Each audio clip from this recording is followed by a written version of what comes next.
Hey you guys, welcome back to the channel. Today we're getting into another dating discussion topic. This is quote in quotes checking out end quote of dating entirely.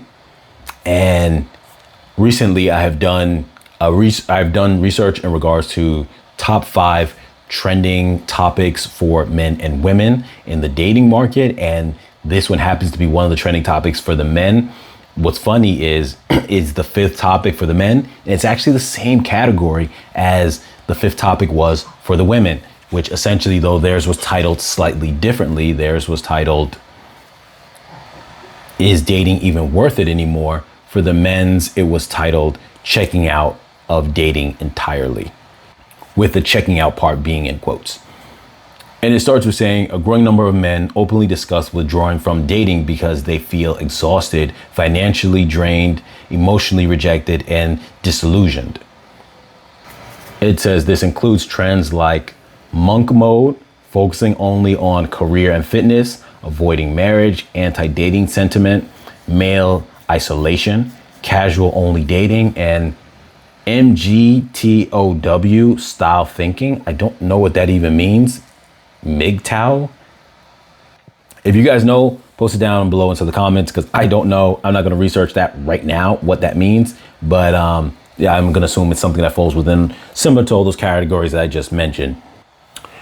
So, and then last, it addresses a kind of slightly the opposing view, where it says some men describe modern dating as emotionally risky with little reward, while others warn that disengaging entirely worsens loneliness and resentment.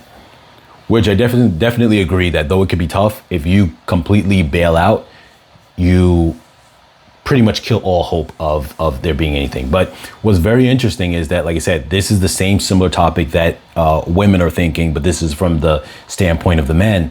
And what you realize is, and I mentioned this in the video where I was discussing that one for women, just before this video, is that it almost becomes an evolutionary thing where one does one thing and the other does another thing, and they keep evolving to this place of hardship, hardness, I should say, hardness, almost calluses on your emotional skin because of the experiences you've been through, which then makes you more rigid and protective of going through things again, that you now put that same burden on the next person, who they now get emotional calluses and become that same way. And it just keeps evolving, this kind of evolutionary arms race of disliking how things are until a point where both just want to check out. And that's essentially what you have happening. And it is true that the points that I've mentioned, especially things like, male isolation, avoiding marriage, are key factors of what caused that, because one, there's more men who are isolated than there are that are not. And a lot of people don't know that because sometimes social media or just in general life tries to present this idea that it's not as bad as it is, but it actually is really bad, because the average man, you could do an experiment on this, but if you take an average man, if you take 10 men, we'll say, in a social environment, whether it's a nighttime environment, whether it's just like a regular daytime social location or whatever the case is, but you take 10 men in a room, you take 10 women in a room, those 10 men and those 10 women, they're not going to equally match to be interested in each other. The women are going to probably be interested in like 3 of the guys, and they're not going to be willing to talk to the other 7 guys. And all of the other 7 men, say if the 3 men are the more attractive ones, the other 7 men would probably most likely gladly get to know whoever's left out of the group that they can get with. Because a lot of times for men, it's just about what are their options, and they kind of adapt to those options. And what would most likely happen is the women wouldn't actually be interested in those men. Now, there's 2 aspects to that dynamic and how that flows.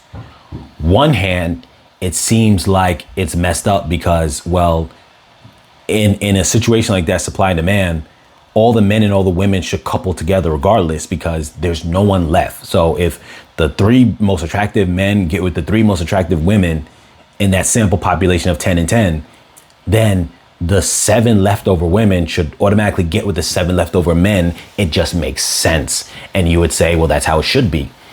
But then on the flip side of it, in nature, that's not how it works in nature. So that's also the argument as well. In nature, if you had like a lion in nature or a male gorilla, that one male has many females.